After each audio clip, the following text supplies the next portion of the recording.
Secara garis besar, ada dua jenis skenario perang nuklir yang disengaja, di mana satu pihak memutuskan untuk menyerang duluan dengan nuklir, seperti PD2. Ada pula perang nuklir yang tidak disengaja, di mana satu pihak salah mengira bahwa dia dalam ancaman nuklir, lalu meluncurkan senjata nuklir. Contohnya termasuk insiden Able Archer tahun 1983, ketika Uni Soviet awalnya salah mengartikan latihan militer NATO, dan insiden roket Norwegia tahun 1995, ketika peluncuran ilmiah sempat disalahartikan sebagai rudal.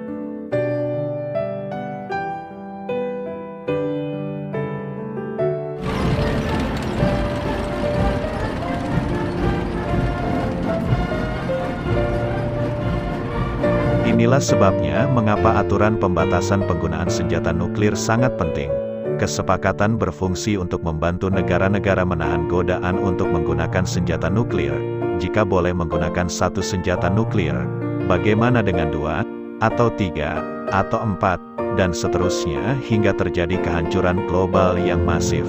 Dalam istilah risiko, perbedaan antara perang nuklir kecil dan besar adalah penting. Setiap orang jauh lebih mungkin untuk mati dalam perang nuklir di mana 1000 senjata nuklir digunakan dibandingkan dengan penggunaan satu senjata nuklir. Lebih jauh lagi, peradaban secara keseluruhan dapat dengan mudah menahan perang dengan satu senjata nuklir atau sejumlah kecil senjata nuklir, seperti yang terjadi di WW2. Pada jumlah yang lebih besar, kemampuan peradaban akan diuji. Jika peradaban global gagal, dampaknya adalah kategori keparahan yang secara fundamental lebih serius. Situasi di mana dalam jangka panjang kelangsungan hidup umat manusia dipertaruhkan. Cukuplah untuk mengatakan, jumlah senjata nuklir yang dibutuhkan untuk mendorong munculnya dampak dalam kategori ini, masih sangat tidak menentu. Mengingat semua ketidakpastian ini, analisis risiko pun dipertanyakan. Dalam konteks ini, penelitian kelompok saya tentang risiko perang nuklir mendapat dua kritik umum. Beberapa orang mengatakan, terlalu kuantitatif, yang lain mengatakan tidak cukup kuantitatif.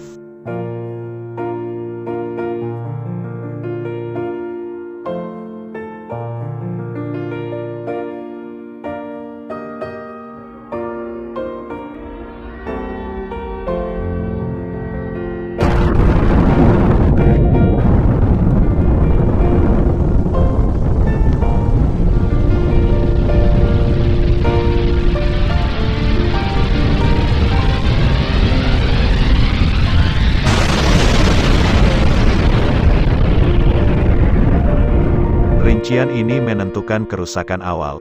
Bagian kedua adalah apa yang terjadi selanjutnya. Apakah para penyintas mampu memenuhi kebutuhan dasar, makanan, pakaian, tempat tinggal, seberapa parah efek sekunder seperti musim dingin nuklir, mengingat semua stresor yang berbeda. Apakah para penyintas mampu mempertahankan kemiripan peradaban modern, atau apakah peradaban runtuh? Jika keruntuhan benar-benar terjadi, apakah para penyintas atau keturunan akan dapat membangunnya kembali?